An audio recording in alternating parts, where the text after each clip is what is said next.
Okay. Welcome to another episode of the Still Untitled podcast. We're back. Here we are. You've been waiting. Here we are. We've been just sitting here this entire time, just waiting to click record. Just waiting for a long time, wasting time, stuck in time. I've had to pee this entire time, but I can't. No, it's time to pod. Speaking of time to pod, Oh. why don't we take some time, Okay. talk about Loki, Sure. episode 1 of season 2. We're not going to go exhaustive on Loki. We're going to wait to talk about Loki in its fullness until the show's done. But I got more questions than answers in this the first situation. episode came out, and we have some things to say. We have some curiosity. I don't know. Like I really enjoyed it for the most part. I liked how it was like there's a lot of panic the entire time. Yeah. Which I think there should be, especially for where we're at in the Marvel universe and how we should pretty be frightened of Kang. And I think Loki just does that so well, where he's a scared little man running around this entire time. He doesn't know what's going on. They don't know what's going on, and there's that panic is there. Yeah, the panic is definitely there. I think Tom Hiddleston portrayed the idea of a manic, crazed Loki really well. Which, I mean, maybe it's just like because we don't see like Loki's so precise, a little bit more calm, In control. Yeah, so Yeah. to see him just absolutely like have none of it, it's pretty fun. It's fun. It's Yeah. fun to see. To your point earlier, we don't really get a lot of our questions answered from season 1, at least not yet. No. They're trying to lay some new foundation, some new track in front of this constantly moving, rail car. And I respect them for that. But by the same token, I was hoping that we were going to get a little bit more closure, I guess, if anything, on what happened at the end of time, just so we could then close a door and open up a new one. Yeah, it seemed like there was definitely another one opening up for sure. It still feels like we have doors opening, but no doors closing yet. Yeah, it's fair. I mean, yeah, we don't know what's going on with Sylvie. That seems like Right. its whole little like rabbit hole of Other than working at events. McDonald's, but Right, which don't get me started on that just yet because I got something to say about that. But yeah, I liked how they did answer at least like why Morbius didn't know who Loki was, why we saw that Kang statue. Yeah. Because it wasn't an alternate reality like I think most of us thought because Right. of the multiverse. It Yeah. was back in the past, Yeah. which I think is even more interesting. It is interesting. I like that because it flies in the face of something that was sort of established early, which is that evidently the TVA is supposed to be just sort of one fixed point in time. Yeah. And now we're realizing that that's not true, and that maybe we've been lied to as an audience, and the characters in the show have been lied to because their memories are being erased. I feel And lied to. That's interesting. Yeah, I feel lied to, but that's okay. I liked how it didn't if it was a multiverse, it feels more sloppy to me. Well, like there's a lot more going on because they're like, okay, we have multiple Morbiuses, we probably have multiple Lokis, just like a little bit too much of like trying to figure out what's going on instead of this time, which makes more sense for the TVA, Right. and then makes more sense for the show as a whole because they weren't dealing with multiverse the entire time; they were dealing with time. So. Right. I like that. As far as like multiverses go, I hope we get into that more because we need to at this point. If we're Yeah. gonna be doing this multiverse shtick, we need to really get into that. Yeah, we feel like we've sort of been kind of at bat for the multiverse for a little while with very few swings so far. Little few. You got President Loki over there. You got Alligator Loki, which is again fun. Yeah. But like, what are we gonna do with all this? Let's try to have some type of headway, and Loki has been that. Also, I'm wondering where now in the timeline is Prime Mobius, Prime B13, B15? I don't remember what her designation is precisely. Sure. Yeah. Because I'm to understand that they are variants of those people. Okay. Since they made the allusion to the fact that your lives were stolen because you were variants of something, just like our variant Loki. So are you getting at like these people were important? Because honestly, I feel like No, Owen no. Wilson was like a car salesman. Yeah, I don't think that they're important. It's just at this point, all bets are off, right? We could find out that Prime Mobius died 50 years ago, or that Sure. he was, somebody's great grandparent or something like that, and because we don't even know what his real name is. That's right true. Yeah. now. So there's still a lot of surprising misdirections that they could throw at us, that could come from pretty surprising places. Yeah. Still don't know how any of this is going to tie into the Eternals, but that's okay. I don't think Eternals is ever present on your bingo card Because for they- Marvel. you have a giant like being stuck out of the earth, Yeah. and we still haven't addressed it. We sure haven't. Okay, it's gonna happen Sure one of haven't. these days. It's gonna happen one of these days. They're gonna or say it never will because Eternals bombed. Yeah. God, what are you guys doing? What are you thinking over there? I don't know. Like, I even if don't it know. does bomb, you got to roll with those punches. That's fine. We still have, like, so many other things we could do to tie that in. What happened to Shang-Chi? I don't know. Yeah. We're on Loki time, I Yeah. guess. As far as the episode, did you have any like complaints? Did you feel like it was smooth all the way through? So like the episode in general felt fast. Yeah. It felt not rushed, not hurried. Like Quickly paced? there was haste, but but it wasn't over too soon. Sure. Like I got the frantic pace they were trying to describe. I also thought it was cool when it dawned on us that it was a time thing, as you mentioned earlier. Yeah, Dawn on Loki. That was interesting conceptually. I also really enjoyed when they had that back and forth between when Morbius was in the present, and Loki was in the past, and he was having the same conversation. Yeah. That was funny. Yeah, that was pretty good with Yeah. Ouroboros. Yeah, OB. Played impeccably by Ki Hui Kwan. Oh, my dude's God. killing it. I love OB. The absent-minded sort of professor type that has like a long memory but doesn't always remember everything with great precision Yeah. is I think a character shtick or a trope that I think I like. Yeah. And so having Ki Hui Kwan play that character was pretty cool. But He plays it well. He still brought the emotive, like you're out of time type thing. And I know you have something to say about that too. So we'll come back to that in a minute. But he gave a performance that I thought was credible and fun and interesting. Yeah. The moments that I found that I had kind of a hang up for, which are different than what I know yours are, so I'll just get them out of the way quickly. I didn't like that while at the same time we were trying to establish where Loki and Mobius fit into the grand narrative again now, because we're sort of now at the point where the first season ended on a pretty major cliffhanger with no epilogue. Yeah. And then this was going to need to fulfill the expectation in the audience of a sort of proto epilogue for season 1, while at the same time establishing season 2.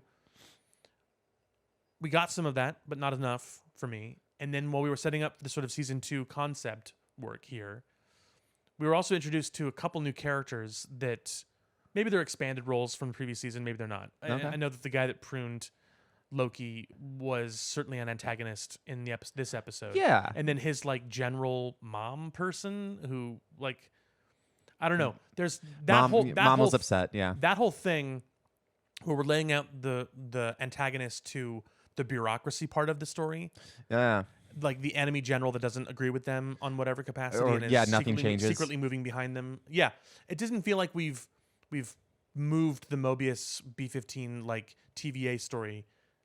We just sort of reset it back to the point where now instead of there being Renslayer, there's just a different general who wants to get in the way. Yeah, I see what you're saying, and hopefully they get through that pretty fast because like it seems like there's a subplot with like, oh, where are they all going and Right. stuff. So there's gonna be that, but I hope like we kind of get past like okay, like you have to believe what we're saying now because we had to discover and believe that all in season 1. Yeah, Get we had past that obstacle and we moved past it. Yeah, and it does feel like retreaded ground. So A little bit. hopefully they don't do that. I'm hoping the show just like doesn't do what every other Marvel show does and has like a lot of lull time zones in all their lagging here and there. Yeah. And so it's just I need them to really kick it in high gear, really Yeah. make every episode count, have something like really significant happen in every episode. Yeah. Which like to this episode's credit, I think they did do that. They had like 95% of the episode I thought was really solid, really kept the story going. They did a lot of world building in this episode too. Yeah. They established the cosmic loom thing. Yeah. They established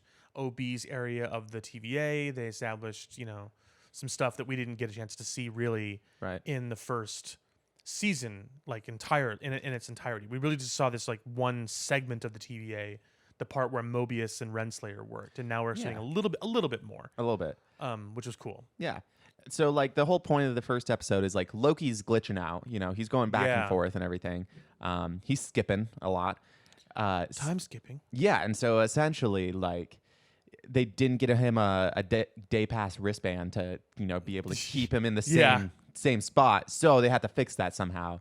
And I guess by doing that he has to off himself in the past where he gets Or future, just some Or other future. wherever he glitches to. apparently Yeah. and you do the sticky thing and then you get sticked and then you get shot into the You tree. get fished out of time by Mobius's weird big cosmic lance fish thing. Yeah, so that's okay. That's what I'm like. That's what I'm bumping my microphone for. So like, This is where it got you. I mean, yeah, because like you had a window of like, oh, you have this really short period of time. 30 seconds, they said. Yeah, and then like you see the door closing, and it's like, okay, it's closing. He's got to make his way. Oh, he's not doing like enough. He can't go that fast. You're seeing it's like this close, and you're like, okay, like they have to come up with something else really fast, and they don't. They don't do that.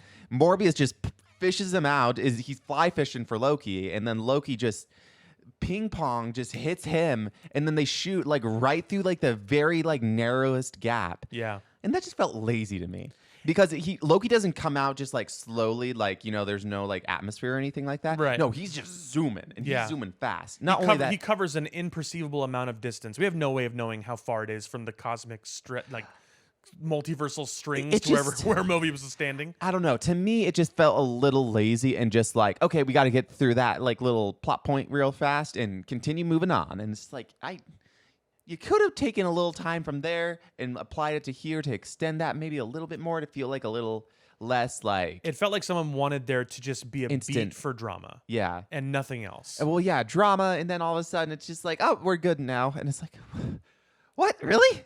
That There's- fast? All There's a right. commonly used trope in filmmaking where a character dies and then someone needs to perform CPR or someone needs to perform some kind of thing, or they use, the paddles, Yeah. which are used incorrectly in movies all the Oh, time. yeah. But the character still is sort of like flatlined or not responsive, and then like a few seconds later, they just miraculously go, and they sort of wake up. Yeah, hit And him on the there's- and chest a few times. There's like no rhyme or reason to it. They just sort of like miraculously come back. Yeah. That's what that scene felt like to me. Oh, that's a good example. Yeah. Yeah, where you just, you hit him on the chest a few times, you slap him in the face, you're like, I'm back now. Yeah. And then all hope is lost, and then they just go, surprise, I'm back. And you're like, whoa, okay. Why? What did I do? Nothing? nothing, Okay. just the hope of love. Yeah. Yeah, and so that definitely felt like that, where they just kind of had it, and they're like, okay, let's, you have the drama, you feel it now? All right, we're just joking. We're kidding. We're just kidding. Which I thought would have been more interesting if they had to figure it out like really fast, Yeah. think on their toes, maybe have Loki do one of his Loki things, and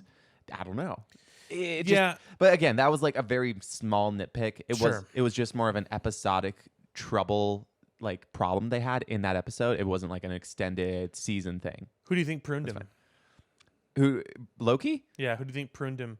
Loki. Because he went clearly to the future, Yeah.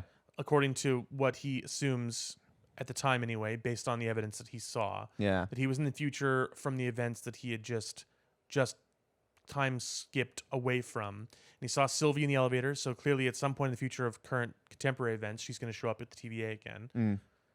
And then he got pruned, but not by his own doing, which is what the point of that exercise was. It doesn't matter though. It doesn't. But so you think the prevailing theory online agrees with you that it was Loki himself who pruned a previous version of himself to complete the sort of circle. I could see that.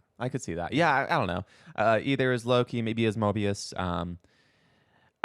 I don't know. I don't want to keep doing this rabbit hole of like theorizing getcha. of like someone I that's getcha. cool, because Marvel and or Star Wars Mephisto did it. will always disappoint. Yeah. It doesn't matter. The fans can come up with a way cooler Well- like whodunit than Marvel can ever like I execute. guess, but at the same time, I think there's a lot of wish fulfillment in who done it, and I think sometimes it's not appropriate for there to be constantly the mask comes off and it's surprised it was Mephisto the whole time. Sure. Like I don't need Garrick from Ahsoka to be somebody special. I don't need for there to be some puppet master behind the strings. Okay, but my problem is it seems like it never is. That's fair too. The other side of the pendulum does swing the other side a little too much also. Because like they're like it always becomes like Quicksilver and WandaVision was just Some guy. yeah, just a dumb joke, and Yeah. it's like, okay, fine, all right. So it never really seems like, for the That's most fair. part, That's a fair criticism. it turns out to be that. Like every once in a while, fine, yeah, you know what? Peter Parker's lawyer is Matt Murdock, yeah. and it's the cool. Which they spoiled ahead of time and wasn't a surprise anyway. Ah.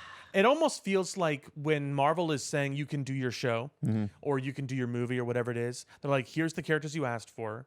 Here's Iron Man and here's, Rhodey and here's, whomever. Yeah, And then Pepper. if you want somebody else from the shelf, okay, you get one more. Not a whole bunch of characters. You just get like one more. All right, I'll give you one more guy. That's all you can touch. You Okay. can't touch anybody else. You can just touch these ones. Hey, you see that kid with the Iron Man mask? That's Spider-Man. Did you know that? Did you know Yeah, that? so sometimes things retroactively change. I mean, that's the pretty, dumbest one. pretty rarely. Yeah. It's just too bad. I agree with you. Yeah. They don't seem to do it ever, which is better in my opinion than not doing it too much, but it is unfortunate. It's a good point. Yeah, it's a really like you have to make it your own show and not have it like just be a cameo fest the entire time. Yeah. Otherwise, you're just waiting for Daredevil to show up and She-Hulk, and then Yeah. it just becomes that.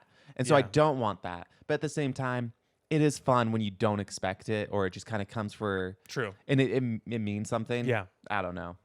And maybe we'll get a surprise guest. We haven't sort of clearly run through the gamut of characters that could have shown up in this yet. Yeah. That was a pretty hefty amount of foreshadowing for obvious reasons. When we finally catch up to that moment, I'm guessing. Yeah. Wouldn't it be cool though, like if we did have like a moment where like a star does like a character of the MCU does show up, like a cool character that we'd be excited to see. It was like the cameos that they did from like Iron Man 2 on, where there was like surprise, all of a sudden Chris Evans is Loki turns into Chris Evans Just for a second. just for a second. Yeah. I was more thinking of like the Grogu with Mandalorian season 1, where you didn't know like who Grogu was, or you didn't know he was going to be in the show at all until you see the episode. Yeah, Turns yeah. out he's in the whole season. He's actually like a main character. Yeah. I like that. I thought that was kind of cool. If they did something kind of similar to that, where they didn't market it in the slightest, turns out the Hulk's going to be in this whole show, but Yeah. you just didn't know it. Yeah. I don't know. Or Luke Skywalker in season 2. Hey, see, something Yeah, like that, yeah. where it makes sense. It's cool to see. Yeah, just all that It stuff. would be cool. It's unfortunate though that a lot of their roster have been willing to sort of just lay down their tools or implements and be like, I'm done. Like Renner is effectively not retired, but he's sort of like obviously not super motivated to be in stuff right now. Hemsworth is also not super motivated to be in stuff. Evans and Downey both left. Yeah. So there's just, the landscape of characters is pretty narrow right now. It's getting a little bit more narrow. Yeah, Tom Yeah. Holland's taking a break too. So Yeah. I don't know. Bring me Hugh Jackman. If Hugh Jackman's on Loki, I'm gonna riot. Wild. Okay. Anything else you want to touch on Loki? No, I'd give it that it's making the traditional Disney Plus strong start. Strong start. I hope it doesn't squander its potential.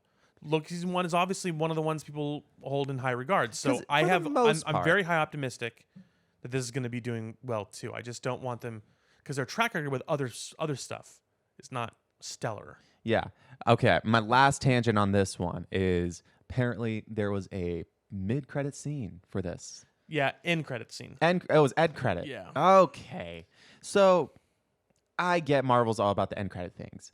But with these shows, they have to be more consistent with it. Either be consistent as in it's like one episode particular in the season, or they have to market it a little bit better. We can't have 6 episodes of WandaVision, not have one, and then episode 7 have one. That's very important to the plot. And then to episode 8, but not tell anyone. And you're just supposed to expect to go. Yeah. Like, are we just supposed to raw dog all these endings of watching the credits and then hopefully there's going to be one? And then 6 out of the 8 times there's not. And then, because I missed it. I missed the Loki one because I didn't think there was going to be. There never has been in any of these Marvel shows. And they didn't say anything, which I get, I guess. But it seemed like that was actually kind Yeah. of important to what happened to Sylvie's character. That remains to be seen, but it is certainly more of Sylvie. Well, she heard about the 2-for-1 deal at McDonald's, so she had to hit that up. She wanted to try everything Well, at McDonald's. I mean, yeah, you get the McChicken, you get the nuggets. The McRib, right? The McRib is back. Yeah. November 1st. Callbacks. Mark your calendars, baby. Callbacks. I'm not even kidding you. That is on my list. Okay. Yeah. Well, it was last week too. All right. No, I agree with you. That though leads to a broader conversation about Marvel shows, though. Yeah. I think right now, to me, Marvel has. I mean, Disney Plus in general. Star Wars is not immune to this as well. Sure. Marvel shows recently have become more and more. There's no other way to describe it. They've become more and more bad. They're just bad, and they're bad on this particular front. Okay. Quote him now. Matt said it's bad. They're movies masquerading as TV shows.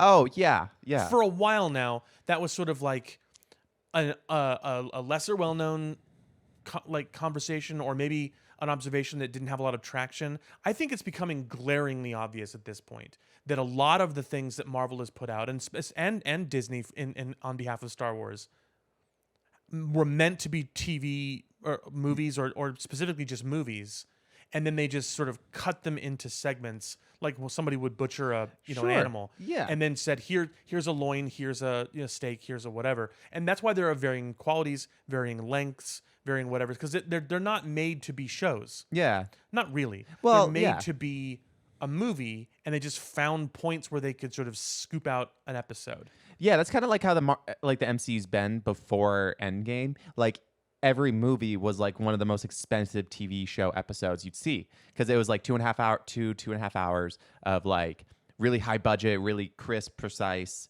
storytelling of Yeah. like whatever story you're trying to tell, and then it has interweavedness of like a whole bigger universe. But each episode was so well produced that it was just like a movie. Yeah. But looking at it, that's 20 episodes into a whole season of like a show. But Yeah. now we really actually got into TV. And if they're trying to still do that format of like, the 3-act structure in their movie, but trying to expand it to the TV show, that's how we have these lulls. That's how we have all these like, low points, or like it feels like we're really stretching this story we're trying to tell Yeah. super thin. And we just have like weird filler episodes or episodes that's like, we have like this is 33 minutes and then over here that's 53 minutes. It just feels weird and it feels like it's pulling you out too fast. Yeah. Yeah. Like the number of this point of shows that that Disney has come out with related to their major franchises that I would consider successful in a show format, specifically like made for shows that Made for feel shows? good as shows, is like you can count them on one hand. Yeah. I think some of the properties that we've watched are not bad. I'm not saying that these things are universally reviled or that they should be ashamed of themselves. I'm just saying they're really movies. And if someday somebody re-edited them into a film, I think they'd be better for it.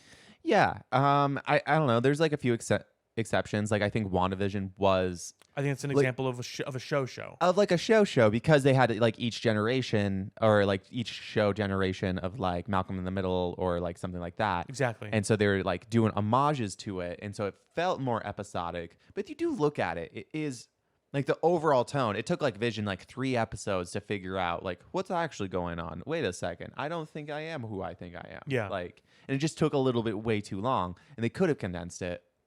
But I think like the episodic like generations really helped that distinction. Yeah, I think She-Hulk is a similar thing. Yeah. I think She-Hulk is a show. It feels more like a TV show where they're embracing show concepts a Show lot concepts, more. yeah. They're using things like internal monologues and like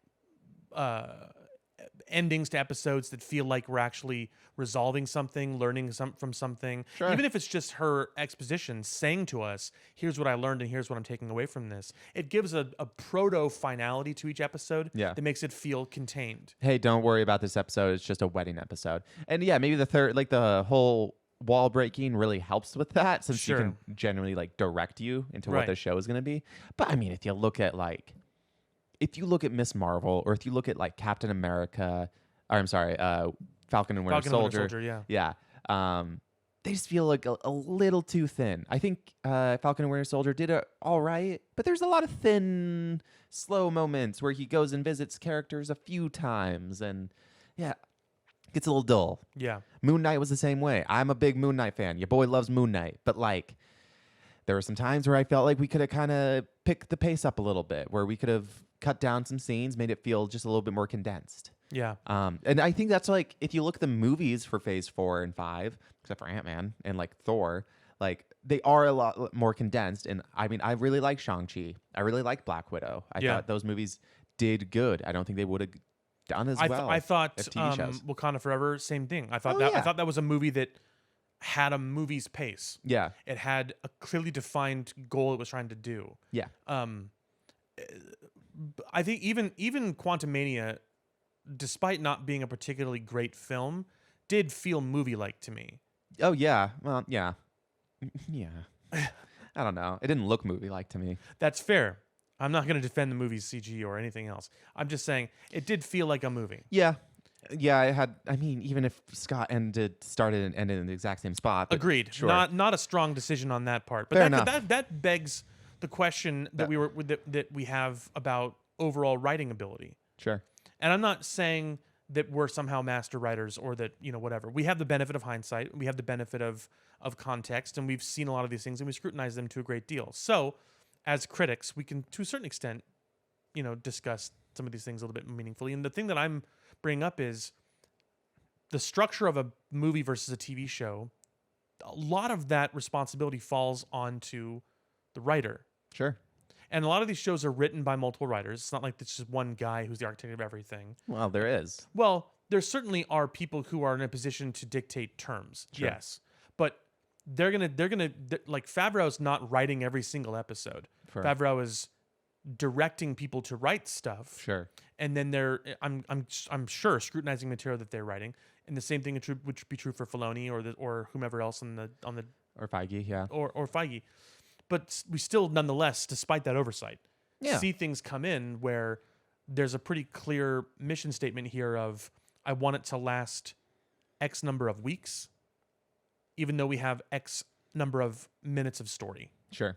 And those two things over time are continuing to diverge from each other. They're not, I think, correcting. They're getting further and further apart. Okay. Yeah. So my question for you is, do you think we just need to get a new ship runner? Like, do you think Kevin Feige's getting to the end of his whip? Or do you think we should find someone else? I don't know if I would go that far necessarily. Yeah. I do think though that we need to acknowledge, and by we I mean sort of the Royal Majestic of Marvel needs to acknowledge. You mean that, you and me? Yeah. That what they're doing is not successful anymore storytelling wise. I'd say so. It gets views, and I'm sure some of them make money to a certain degree, but it's not successful writing wise, and it's certainly not maintaining its popularity for long periods of time. It hits for a little while, and then it sort of turns ephemeral. No one talks about Falcon and the Winter Soldier anymore. No one really talks about most of these shows after a certain point. Yeah. Because they don't make... Oh, yeah, the Hawkeye show? No one talks about that. Exactly. They don't make a big, lasting impression because we realized that the meal was not very nourishing. Mm-hmm. It was fun to look at. It was presented on a plate very well. It had some fun ingredients in it. We got to see Jeremy Renner. We get to see, Winter Soldier. We get to see, Anthony Mackie. All that stuff is fun. But it's a well-prepared empty vessel, essentially. Yeah, there's just a lot of filler stuff, like when they had to go get Hawkeye's sword specifically in Hawkeye, or Ronin's sword. Yeah. And it was just like a plot point that like you can have, and I think it is interesting, and they did it in an all right way, but you could have condensed that a lot more, made it a little bit more snappy, and could have got through it a lot faster. Yeah, the TV movie is something that has sort of fallen out of vogue lately. The TV movie was something that happened a lot on things like ABC or Lifetime or even Disney for a long time, the Disney Channel, in like the 90s and early 2000s. And the idea was streaming wasn't a thing yet. So, and we don't want to make every single movie we do something that has to go out in theaters because there's so much more cost, distributor-wise and so on and so forth. But we still want to make movies. So we're just going to make movies and release them on TV. Same thing that happens now when Netflix will back a movie not to go in theaters, but to just stream on Netflix. Sure. Disney, I think, needs to do a little bit more of that and a little less of TV show making. Apparently. I mean, like, I would have been for the TV show making if they just, like, were able to nail it a little bit more. Well, then they need to embrace the TV show format more. Yeah. Kind of like Andor, in my opinion. Yeah. Andor felt more of a TV show, episodic. And even to Loki, to an extent, I thought was able to nail it a little bit better. Sure. But I think it was because their plot device was, like, they can go to different times. So it feels a little bit more episodic because you're at this time in this period and stuff like that. Yeah. But that being said, looking into the future, are you looking forward to whatever Marvel's going to be throwing at us? Like, because I'm pretty sure right after Loki, we're getting the Marvels. Like, I think it's like right when we get done with episode 6 or 8 of this show. I am looking forward to the Marvels. Their next sort of big movie coming out in theaters. Okay. Are you okay? Like, are they paying you to say that after we just got done ripping into Marvel and you're like, actually, I am excited for one of the most boring looking movies? Well, I'll tell you why, Mr. You tell me why. Mr. Ne'er-do-well. You tell me. I'm looking forward to the Marvels because I like the characters in it. But I like the characters in it because I know comic books. Oh, sure. And I like their comic book iterations. I don't know much about Photon in the MCU yet. The character featured in one show, and that show was 2 years ago. or more, I think. To very lesser effect. She was human at that time, didn't do much of anything. And then at the end of that show, she apparently went up to the sword station, and we haven't talked to her since. Sure. Yeah. And I liked Captain Marvel. I didn't like it a ton. It's not even in my top 10, but I thought it was a fine movie. That's all right. And I think Alison Brie is a Alison Brie.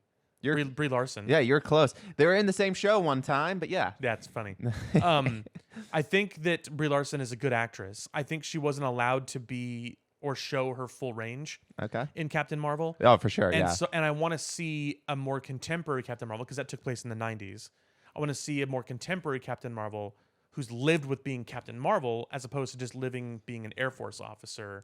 Yeah. Show a little bit more range is what I'm hoping. I'm hoping for that. And honestly, if anything, they kind of like shown that like she's like, oh, it's very lonely in space. I'm like, okay, probably shows you don't have people skills. Yeah. You know, you are like you have all the powers in the world. You're trying to be as responsible as you can with them. Yeah. So you are probably going off to like save each planet as much as you can. Probably don't have a lot of time to just like hang out, become like more sociable. Yeah. Yeah. And I'm also, I'm not on the Brie Larson hatred train. No, yeah. I think no. that's hilarious. If any of you hate him, let me know because I It's think tragic. you're silly. Go watch, Room and other Room, other literally. mo- If you go watch She's Room, a good actress. She's got it. But in any case, I'm curious to see what a different director can do with those characters. Sure. And I'm curious to see what they're going to eventually do with those storylines. I think it's going to be fun to see a Captain Marvel, a Ms. Marvel, and Photon, who for a while in comics was Captain Marvel. Sure. Yeah. Monica Rambeau, Maria is the name of her mother. Monica Rambeau was Captain Marvel for a while in comics. Just call me Monica. Maria's my mother, please. Yeah. Okay. The only thing is that Miss Marvel is not my Miss Marvel. She doesn't have the stretchy powers. She has these weird. I don't even know what kind of. So her from what powers. I've seen, concept art wise, and from stills of the production, they're making her use her amulet Yeah. or her cuffs or whatever to emulate the stretchy powers from the comics. I guess. Why didn't you just give her stretchy powers? I don't know. I don't either. It seems like it ties into this somehow. So if they can do it well, but yeah, I was bummed out that she has these weird powers instead of stretchy powers. And if they were saving that for Mr. Fantastic, I don't think so. I think what's going to happen is we're going to find out in this movie because the cuff or the bangle or whatever is going to be taken from her. okay. That she still has powers without it. Oh, Because the bangle seems to be a MacGuffin for the continuing evolution of the multiverse story. okay. We've seen So evidence that there's like the Shang-Chi rings are sort of pseudo-alien in appearance. Sure. The bangle seems to be sort of pseudo-alien in origin. so it's just a steroid to her powers, and then she takes it away. I think it's going to be she understands conceptually how to use the kind of powers she eventually realizes that she has. Wow. Because she'll have practiced using the bangle before that. Right. I don't know. That's just a guess. Hey, that's just a guess. you know, that's a good guess, and that's a guess in the right direction, in my opinion. I hope so too. I hope that that when both bangles are put together, they're the negaband. Oh, The negabands. I was gonna go with like super bangle or something. I don't know. No. Well, so the negabands are from comics. Okay. Captain Marvel, the original Captain Marvel, Marvel, had these two golden bands that would go on his wrists, and he would wrap them together. And when he did that, he would switch from the negative dimension to the positive dimension. That sounds like it actually could. You could be onto something. Well, that's what I'm saying, is that they might be playing the long con here by setting up some of these things ahead of time so that they can eventually sort of create some sort of weapon for somebody to get a hold of that's like a variation sure. of the negabands. And I don't know if that's true or not, but let's say she's not a mutant because she has the bangle. No, she's a. She's a mutant because she's a mutant. They use the term mutant in the show. What do you Oh, want I from know. me? I know. No, I know she's a mutant because they just want her to be a mutant. That's how she's a mutant. But she's not an inhuman because they just don't want her to be. Yeah, that's But fair. yeah, I see what you're saying. So I'm saying because the bangle is its own thing, Yeah. she could eventually find out when she loses it that she still has powers on her own, and they help her sort of discover that. That would, if anything, be something that happens as a byproduct of the movie, maybe not the focal point of the movie. Yeah. Doesn't seem like that's gonna be the focal point. So, Unfortunately. that sounds really cool. That sounds interesting. That's my hope anyway, and that the scene with Monica on the sword, I think is going to try to put something together about what she's been doing for a little while. I don't think Of the three of them, I think Monica's going to be the least important of the three. And that's what bums me out the most. It's unfortunate. I agree. Because she should be the best, or she shouldn't be the best. She should be the most like focal pointed, because Captain Marvel and Miss Marvel already had their stay. They've already had a show or a movie. We haven't had anything with Monica, and if she becomes True. the third person in their little trio, Yeah. it's going to make her character a lot more just like disinteresting. I think that she's probably in the show more to pad out the roster of characters. Sure. I agree with you that it's unfortunate she's not going to be a major focal point character. Yeah. I think she's going to either serve as an audience proxy Okay. by way of helping the audience rationalize the fact that we're not empathizing with Ms. Marvel, or we're not empathizing with Captain Marvel. Okay. Or Ms. Marvel will be the audience character, and Monica may end up becoming like more straight-laced counter proposal to Carol. Oh man. What I mean is that she's going to be the bureaucrat type. I think she soldier type. probably will. And then Carol will be like sort of not the anti-soldier, but like, I'm not in the Corps anymore. I don't need a team. I'm my own thing. Yeah. I've been doing this for a couple of decades here out in space. I don't need Nick Fury and somebody else to tell me how to do this. Yeah. And then And it's going to be like Miss Marvel meeting like her hero, don't meet your heroes, because they're going to disappoint. maybe, and then she'll have to be the mediator between the two. Yeah. What might be how it works. Also, I'm not sure yet. But that sounds really accurate. I mean, I wouldn't put it past you. I really wouldn't. Hopefully they go a direction like that. But so the point I'm saying is the trailers have not, been incredible, but not all of them are when they come out. They just haven't shown much so far, except the basic premise of they're switching around and doing weird stuff, and then there's some kind of Ronin proxy bad guy. Fun music to go along. Who gets a whole new hammer or whatever. That's another thing. Oh my gosh. If they Marvel bad guys. No, I was gonna go with Marvel. Like ever since Guardians of the Galaxy, they're just starting to put just like songs in their movies, which it really just lulls it now, because it's like Love and Thunder for some reason had to have a deal with Guns N' Roses, but like, yeah, just that stuff. It just makes it just kind of lukewarm to me now. Like Guardians was special for that; they had a reason for it. Sure. And now you have this cool song. Like I guarantee it's got to be in the movie. By the same token, though, I don't like the old trailer thing of like all the Inception wah, kind of noise where it's like a bunch of big, impactful, dramatic music between scenes that don't interconnect at all. Like, I'm just saying, push your envelope. If you want to make a good trailer, make a good trailer. Sure. I'm happier where we are now than I was when everything was emulating Inception. It's personal preference. No, I'm just saying. again, I think it would be hilarious if you did do that. Emulated Inception. Well, you emulated Inception for like the Marvels, but then had the tone of what the Marvels is probably going to be. That'd be pretty funny. That'd be pretty funny. I liked Yeah. when Deadpool did that. They made it look like a romantic comedy. Yeah. Hey, that's a way to promote your movie. I mean, Ryan Reynolds is nothing if not a marketing genius. So good he probably point. saw people doing the re-edits of like Dumb and Dumber to make it into a horror movie. Yeah. And said, do that with my trailer. Yeah, so I don't know. I think that'd be interesting, but I am just curious if that's like going to be the tone, because like the trailer is so quickly paced and the movie's only going to be an hour and 45 minutes. It's going to be pretty brief, which I'm actually not disappointed by. No, I saw Haunting in Venice this weekend, and it was an hour and a half. Yeah. Like before credits. That was the typical runtime for movies for a long time. Was around 90 minutes. It felt so nice. And now movies are really long. Which is fine if you have it. If you it's have paced something, well. if it's paced well, if you got something to like Yeah. stay to watch and you're invested, it doesn't feel like 3 hours. Yeah. That's the whole point, is like the 3 hours just goes by. Yeah. Because you don't notice it. It's a little tough now these days when you just Yeah. have 3 hour movies just because. Especially when they tag on extra set pieces for no reason. Like No Way Home to me is an example of a good 3 hours. That movie works really well. Indeed. The Batman feels like the last 30 minutes of that movie are extra. Like after he captures the Riddler and everything is sort of like wrapped up. Sure. Then you have the like, oh, but the Riddler's final plan of attacking the mayor's election speech or whatever, and Yeah. then like flooding part of Gotham. That to me felt totally tacked on. I would agree with I you didn't- if I it didn't need wasn't any of that. fantastic. Huh? I'd agree with you if it wasn't fantastic. It's fun. I didn't dislike it. I just recognized that it felt like they needed to have more epicness. Sure. Because the movie didn't feel epic enough at that point. They wanted to have a shootout scene. They wanted to have a catastrophe scene. They wanted to make the flood stuff happen or whatever. They had to show what Batman is to the city, though, because he's not their savior. He's their hope, Yeah. to like keep going, to be that light in the darkness. Like I said, I didn't dislike it. I just didn't feel like it was ultimately super necessary. No, I definitely agree with you where the pacing fell off Yeah. because you felt like there was a conclusion and then there's an extra half hour. I definitely agree with you there. I guess they just utilized it well, in my opinion. It's a fair point. Yeah. Fair point. So So takeaways from Marvels, Yeah. like I think that Bree is gonna be fine. yeah, Do I think she's gonna be stellar? I don't know. Obviously, they haven't have a great track record, but though she was pretty funny in Endgame, or at least coy and kind of sassy, which was kind of cool. yeah. I'm optimistic.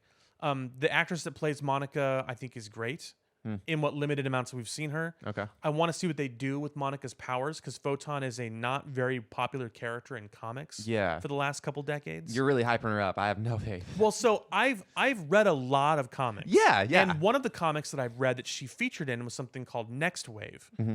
And she was really funny in Next Wave. Not like she was the joke character. She was more of the straight man, but she would make funny references and Just things good- like that. yeah, Next good Wave is a banter. great comic. And so I know that she has potential as a character. See? And then Miss Marvel is obviously Miss Marvel, which is great both in comics and in her show. I thought she was pretty good. She's solid. I'm just, to me, that's a lot of potential. Okay. If they squander it, I'll be disappointed, like I was with Quantum Mania. Okay. Yeah, sure. Ant-Man was also a lot of potential, and it Yeah. also they gave Kang to Ant-Man, and then they squandered it. They Yeah. just let it all. They said that it's enough that we have all these good ingredients, so we don't need to work very hard to cook a good meal. Apparently, you have a whole different character as the title, the Wasp, and Yeah. barely use her. Yeah, Oh, that was a bummer. yeah. Okay. How do we transition? Hey, you hear about Marvel and DC? Well, on DC, they're doing some stuff again. Mm-hmm. They're throwing out the entire Justice League. They're getting rid of the whole thing. They're saying, "Hey, you're evicted." Yeah, I think we talked about this last week. That Gunn had made mention of who his official 3 that were carrying forward the legacy were. Yeah. But now he's made some other declaration or something else. Yeah. Well, mostly saying like who's not going to be in. Got it. And apparently, like Jason Momoa was like the biggest one that they're kind of like cutting, which I think is so interesting. Right before the movie, you're like, "Hey, Yeah. he's not going to be." By the way, your movie's not canon. You're not going to see any more Jason Momoa Aquaman except for in December. Yeah. That's it. That's all you're going to So get. enjoy what you get. I guess. A lot of dramas coming out from that, but like as far as like what we know is apparently like Gal Gadot, Ezra Miller, Jason Momoa, all 3 of those are completely out Officially out. for sure. Yeah. I absolutely think that's the right move. Same. Yeah.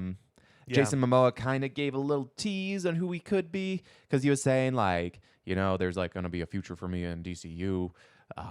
Well, we heard that from Gal Gadot. We've heard that from other people. There's no guarantees. Like I said before, I'll believe it when somebody with actual powers says something. Fair enough. The tease is Lobo for Yeah. Jason Oh, Momoa, okay. which truly could not be know? a better casting. Yeah, that would be really good. Because like That would be really good. well, because like he was always like Aquaman. Oh, okay, all right. Yeah. At least I can take him seriously. But Lobo, you're like, dude, that guy probably has a cigar like always in his Yeah. mouth. Yeah, that looks perfect. Yeah, his Aquaman was stunt casting as far as I'm concerned. Oh yeah, When he first showed up in BVS. I think the scenes that he was involved in BVS, like the cameo type shit. Yeah. I felt like that was just weird stunt casting. Like Snyder did not make a good choice there, as far as I'm concerned. Well, Snyder was trying to make like not good choices, but like unique choices. Whether it was Jesse Eisenberg, whether it was Jason Momoa, terrible casting. Ezra Miller even was like a interesting. Yeah. Gal Gadot was definitely like a Yeah. really. But see, that's Yeah. my point, though. The DC characters are so much more symbolic than the Marvel characters are. Yeah. Because when you cast for Marvel, you're casting for the secret identity, Yeah. realistically, and then the superhero part will take care of itself a little bit. Yeah. Oftentimes they're in a big costume or whatever it is, right? Sure. You're kind of casting for the secret because they're in their secret identity so much. Yeah. That's And a their good secret point. identity it has so many problems and other issues they have to deal with. When you're casting for DC, I feel like it has to go the opposite way. Okay. They're so rarely in Yeah. their superhero identity or their secret identity, and their secret identity is usually just a caricature of who they are. Yeah. They're their symbolic version. That's fair. Like Batman is Batman. Bruce Wayne is the costume. Yeah. As he's so fond of describing. Yeah. Same thing as with Superman. Superman is Superman. You're casting for Superman. Clark is the disguise. Yeah. That part will be the thing you get to play and have fun doing. Sure. When you cast Spider-Man, you're casting Peter. That's fair. And then Spider-Man will be a suit and a voiceover role, and it'll be fun to do. But it's going to be a CG character, or for the most part, in most instances. Or sure, yeah. But you want that Peter part to work. Yeah. Yeah, that's a good point. Yeah, I really don't care about like Diana's performance or Arthur's performance behind the mask or anything like that. Not as much. Yeah, I want a good Aquaman. And to me, that's why I think Snyder's castings were so mediocre to bad, right? I would say, yeah, I'd say mediocre, as in like it would be such an interesting Elseworlds or Yeah, or that's something fair. like that. That's fair. But it was always like unique and like, ooh, okay, well, you Yeah. have to get used to this, not like Yeah. that's iconic. Yeah. Because every MCU casting felt like at least iconic in the way we were like, this person is going to live as this character for years in our heads. Yeah. Versus like if I read an Aquaman comic, like I don't see or hear Jason Momoa, No. and I probably never will. No, yeah. And I mean Aquaman is the most like Steve Rogers looking character I think I've seen in comics besides maybe Barry Allen. They give him beard sometimes, but yeah. Sure, but like he's, green eyes, blonde hair, that orange, the orange scaled suit, green scaled leggings or whatever. His iconic look is meant to evoke his color pattern within a silhouette of other characters that have their own color patterns. Yeah. Because in DC, DC is known for the 3-color comic. You pick 3 colors for your character, and they live those colors. And those colors are rarely, but sometimes replicated in other characters. But if they do, they change their permutation. Okay. And Wonder Woman and Captain America, Wonder Woman and Superman are both yellow, red, and blue, the primary colors. But Sure. they do it in different amounts and in different ways. Yeah. Batman is black and blue and gray, depending on the permutation. Yellow to a lesser or greater extent, but that's kind of an accent color. Yeah. And then Aquaman was like orange and green. Yeah. And blue or yellow, depending on your preference. Sure. And when they made Jason Momoa have dark hair, tan skin, yellow top with like black pants or whatever. I mean, Yeah. they were kind of green, but they were also kind of There like was a very dark. they were very green. muted. Yeah. It just didn't. He didn't read as Aquaman to me. He read as some other merman type dude. Sure. Yeah. I mean, but that was the whole Snyder's thing, is that it was a lot more muted colors, a lot more Yeah. like serious. Like even Superman's like blue and red were a lot more. They were too darker. dark. They were a way little too dark. Yeah.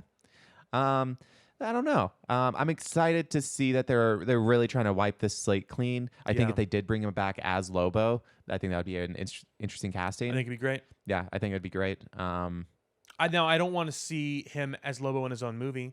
No, I don't. Well, not for a while. Sure. I don't think Lobo's a popular enough character for that. Yeah, I mean, that's what I guess I like about James Gunn, is that he can make like characters popular. Fair. If that's And true, though, I want a Lobo show more than I want a Lobo movie. I guess we would just there's so much that needs to happen first before that, I guess, is what That's I'm a good saying. point. Yeah. That's a good point. Man, if he's going to cast by look, like Yeah. iconic look or whatever, Sure. I'm sort of curious why he would cast Nathan Fillion as Guy Gardner then. Yeah. I don't know obviously either. he and Fillion are friends, Sure. and Fillion is probably a little too advanced in years now, disappointingly, but that's just the truth. Yeah. To play Hal, especially want Hal to be around for a while. He's playing Did- Hal? No, that's what I'm saying. He's not Oh, playing Hal. okay. He did do the voice of Hal for years in cartoons. Okay. Nathan Fillion did, but I think Nathan Fillion is about 50 now, which is about probably 20 years older than they want to cast for Hal. Maybe 15 years older than they want to cast for Hal, because they want Hal to be around the same age as Superman, to be around in movies for a little while. Sure. They're going to want to cast, a young 30s, late 20s person to play Hal. Yeah. And Nathan Fillion is a little too advanced. That's why he didn't get Drake either, Yeah. because he did a short I'm playing Nathan so Drake, good. and it was good. It was so good. But Fillion is, 50, so Yeah. it's just hard. It's why Nolan North didn't get to play Drake either. Yeah, fair enough. I don't know. He's got the forehead, I guess. Like I can see it in his face. I just can't see it like his hair. Like they're not going to dye it red. Like They better. They probably won't. That's too bad. It is too bad. And I don't think he can pull off red hair unless it like looks not natural. Well, That it just, I don't know. It's going to look weird to me. I know they made a funny Twitter tete-a-tete about the fact that he was going to get a bowl cut, but they probably won't do that. I imagine they're going to give him a hairpiece for that. I guess that'd be great. They just went all in, but Yeah. is what it is. I don't know. I think like I don't think that's like a big enough character to where that will matter too much. I No. think there's like flexibility with like smaller time characters that you can get around that. Sure. Especially if you have like a solid choice for the other two Green Lanterns.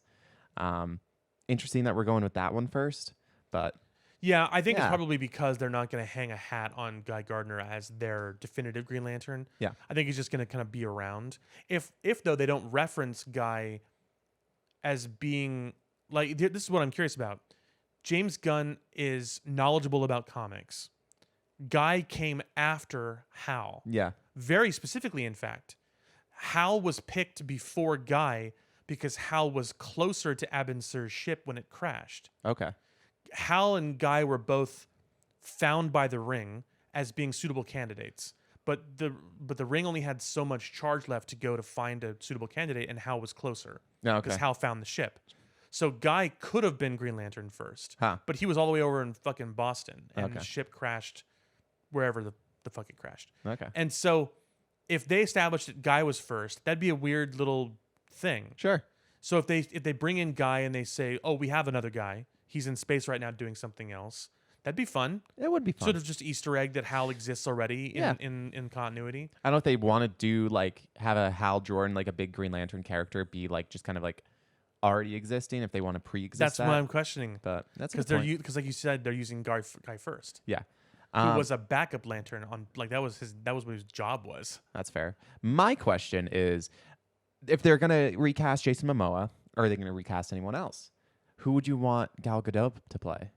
Who would I want her to play in Marvel? No, in Or, DC. sorry, in DC. That's not Wonder Woman. Oh wow, I was thinking Zatanna.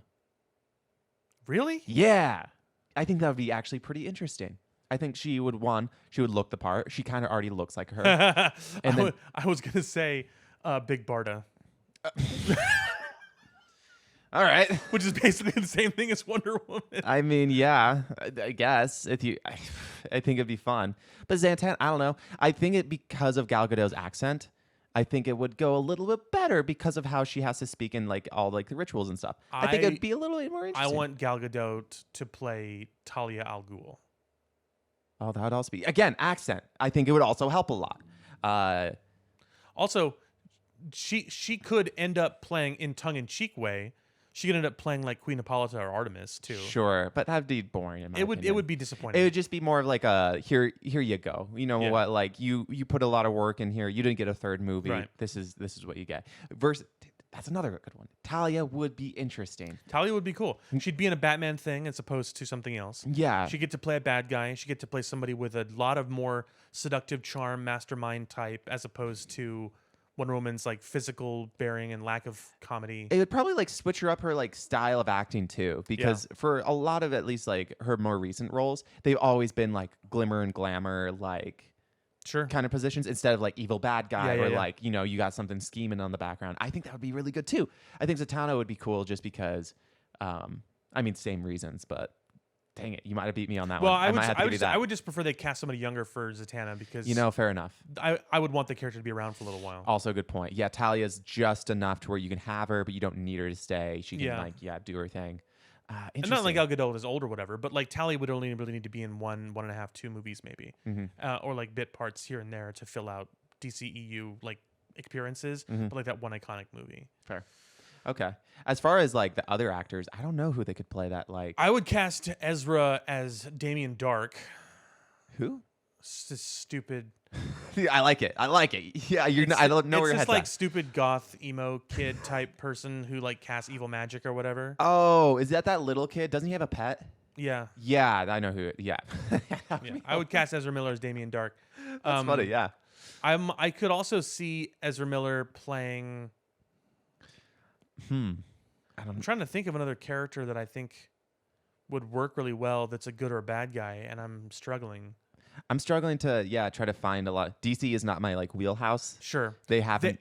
they are done- so far away from Barry Allen that it's kind of ridiculous. It's about as far away as, in my opinion, Jason Momoa is from Aquaman. Sure. Barry, okay. and it's not just the hair color thing. It's just like Barry Allen is confident Yeah. and very smart, but Barry Allen knows what he wants and is, more importantly, a gifted and trained forensic police officer. Yeah. And so his ability to like he's sort of absent-minded and doesn't utilize his speed very well in his interpersonal life, which is a vain attempt to try and create interpersonal conflicts that he can deal with as a superhero or non-superhero rather. But, you know, as a superhero, as the Flash, Barry was the Flash for a long time and wasn't ever anybody's sidekick. Like he started out as the Flash. Mhm. And so he should exude confidence of that like primacy effect. Yeah. Like what Ezra could have played would be like Wally, the sort of neurotic, like not as confident type Kid Flash sort of character Sure. that needs that affirmation from somebody that actually has like real skill or quality, which Barry is not at all like. Yeah, fair enough. Yeah, I don't know. I mean, I really loved Grant Gustin's performance in Sure. the TV shows, Sure. especially season 1, because you had that like that background of what he had. Like he is Yeah. really intelligent. He has to use that towards everything that he's trying to do. Yeah. And I don't know about the later seasons; they kind of lost the plot there. But Sure. yeah, I think if they bring that element back into it, it'd ground Barry a little bit more for all the viewers and everything. Yeah. Do you think they should start out with Barry, or do you think they should go So back a little bit? if he wants to do the Justice League Mhm. like quick, Yeah. then obviously you got to start with Barry. Yeah, I would Like, probably agree. You've got to throw in your A-listers as fast as you can. Which it seems like that's what they're trying to do, at least. If you wanted to do, I think, a really good job with Justice League and like do a slow burn, then I would do another Flash movie in 3 or 4 or 5 years, whatever it is, Yeah. where you put in Barry, but then at the end of that movie, Barry uses the cosmic treadmill and vanishes, Mm. and we don't know what happened to him. But that movie had a Kid Flash in it the whole time, like a Robin to a Batman, and that becomes our Flash going forward. Essentially, Interesting. as we get Wally, because that way the Wally character has something in the background of whatever other appearances he makes that he's looking for, which is what happened to Barry, Okay. and it carries a plot thread forward that they can do with that. Sure. It gives a death to a major character in the movie, Yeah. which also creates stakes. And Wally is a fun character because Wally is that newbie to the role type. He can come across as not as confident or skilled because Wally is one of those legacy characters who's just a superhero. Sure. Wally isn't a trained forensic or forensic Oh, I see what you're saying. pathologist or whatever. He does Wally was as a protege found by Barry very early in his life Right. and trained essentially for a long time in Teen Titans, Young Justice, whatever, right? Yeah, just to be a superhero. So he's like basically a career superhero. Okay. And that would be interesting as a concept because Yeah. he'd be a long-serving character as far as the other characters in the JLA are concerned, but he wouldn't be confident in his role because he's not taken on the iconic mantle Okay. before. Yeah, that's fair. That's kind of how they did Wally in the beginning when Barry first disappeared in On Crisis on Infinite Earths. When Wally took over for Yeah, Barry, that's what you're saying. Wally was like, I've got to earn my position as the Flash because I'm taking on the legacy of Barry. Yeah.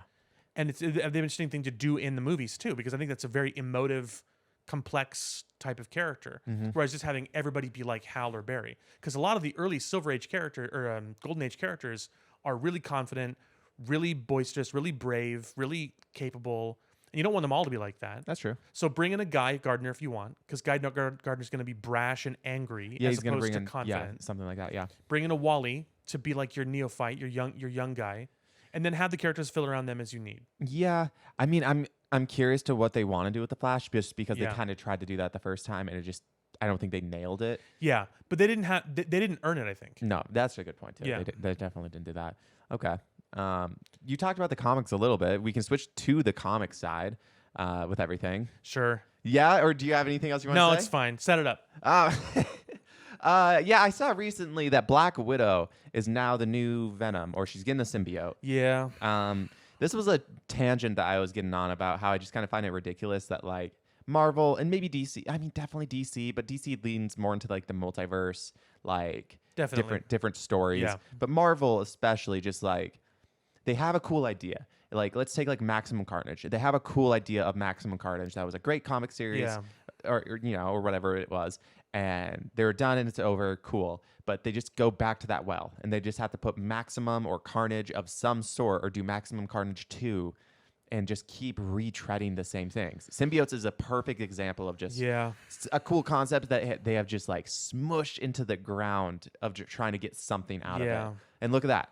Black Widow is now Venom or a symbiote, which I think is kind of cool. Has the Venom symbiote. Yeah, in which whatever I way, mean, yeah. if you would have pitched this to me like 10 years ago, I actually thought it would have sold a lot better because it makes sense. Black Widow being a widow, Just sort of spider motif going. spider yeah. motif going on. She's already a spy. That would be really interesting, especially Sure. with a symbiote. But man, everyone has been a symbiote. Everyone's been around the Yeah. block with this Venom. So Yeah. like, So much so that when they did Spider Island, everyone got a symbiote literally for a little while. see, and it just And when Null, the King in Black, showed up and brought a Yeah. bunch of symbiotes over, a bunch of people got symbiotes then too. it just I don't know. To me, it just feels like this is a constant thing comics has as a problem of them just continuously doing The storylines. novelty worn off. Yeah. It just wars off all the time. I think Moon Knight's about to die in some series coming up, and Probably. I couldn't care less. Because Yeah, Moon Knight's died a bunch of times. yeah, and that's his whole thing. Yeah. He died to become a superhero. So like, if you're gonna try to market that he's gonna die again, it was the Miss Marvel thing that happened a few months ago. Like, Yeah. it just gets exhausting. Unfortunately, what we're describing here is not necessarily a multiverse problem. It's not even a timeline problem. It's just a writing issue, which I Okay. guess is kind of the underlying current of most of what we've talked about today, though, which is that when DC or Marvel do these major events, some of them are totally new stabs in the dark. Yeah. Trying to capitalize on a unique idea or an interesting concept. Right. Yeah. Secret Invasion was very novel. Civil War was very novel. They didn't really capitalize on anything that they'd done before that point. Mhm. Maximum Carnage was a great example in the 90s of something they did that was like a sort of everything culminates in a concept. Clone Saga, same deal. Like they were doing a bunch of new stuff. Yeah.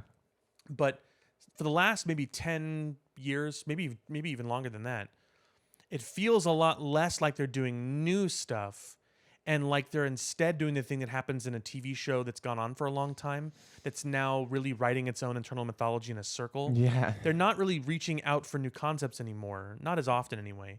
They're sort of rehashing older material and just repurposing it a bunch. Yeah. So the symbiote thing, in Maximum Carnage, the Carnage symbiote created a bunch of more versions of itself. Yeah. And then Toxin and Scream and a bunch of other, weird variants. And over the years, they've intermittently shown up and left again. And right now in comics, they seem to have wanted to really push the symbiote thing into a bunch of random directions. There's been a lot of miniseries, a lot of maxi series, a lot of crossovers yeah. between Spider-Man and now there's this whole Venomverse thing, the Carnageverse, Venomverse sort of crossover stuff where they don't even need Spider-Man anymore. Yeah. They're confident telling their own stories, doing just weird symbiote stuff. And it just becomes exhausting after a while, in my opinion. No, I agree with you. It's sort of crazy because they did Maximum Carnage 2. Yeah. And they've done a number of other types of things. DC does the same thing. Oh, for sure. DC did in 1968. DC did Crisis on Multiple Earths, Sure. Okay. which was the very first Crisis they ever did. It didn't change any of the timeline stuff. It just sort of changed a little bit, and it was the first Crisis. And in 1985, they did Crisis on Infinite Earths, and then ever since then, about every 6 years, they do another Crisis. Or They use the term Crisis a bunch Yeah. in what they're doing at this point. Now it's interspersed between other events that have different names and Yeah. maybe do different things, but they always go back to the same well Yeah. because they know, just like with Spider-Verse, Yeah. it's gonna sell at some point. They did the same thing with metal with DC, Yes. where like if you put metal at it, it's gonna Yeah. get at least a few more eyes, and it's like okay, but it's exhausting. Yeah, And you're taking this really cool concept and just smushing it into the ground at this point, and it makes it less yeah. cool In overall. 2018, they did Avengers versus X-Men, Yeah. and then they did another AVX later that was Yeah. AVXE or AXE or whatever that had the Eternals rolled into it. Yeah. And it's not like they did a second Civil War. Yeah, also. I was just about to bring that up. Like Civil War. When 2. are we gonna get Civil War 3? Yeah. Like, when's it happening? So I don't know. I'm not. I don't know all of these events like the back of my hand, so I couldn't tell you whether they're good or not. Sure. But off the cuff, anyway, Crisis on Infinite Earths is the first one. yeah. All the other Crises that came after are not as good or Yeah. as interesting or as profound. Oh yeah. And they The probably events won't that be. came after that one were interesting. Sure. Judgment, Legends, the stuff with the Dominators or whatever. Yeah. Those were all interesting. Even Dark Knight Death Metal was its own Yeah, interesting when thing. it 'cause was. it didn't borrow anything. But now they keep going back to the same stuff. Yeah. The Batman Who Laughs didn't really ever leave. No. Sort of like Carnage never really ever left. Yeah, which is unfortunate. Yeah. You know what's not unfortunate? What? The McRib is back. Okay. All right. When he's hungry for the McRib, I think it signals the end of the episode. I may be. I still haven't had one, which apparently now I feel like I have to. I think you have to at right. this point. I'll bring one on the show. When they come back, you need to eat it on the show. Well, I can't leave because I'm just going to be waiting for next week's episode. So Okay. Well, thanks for joining us. We'll see you next week.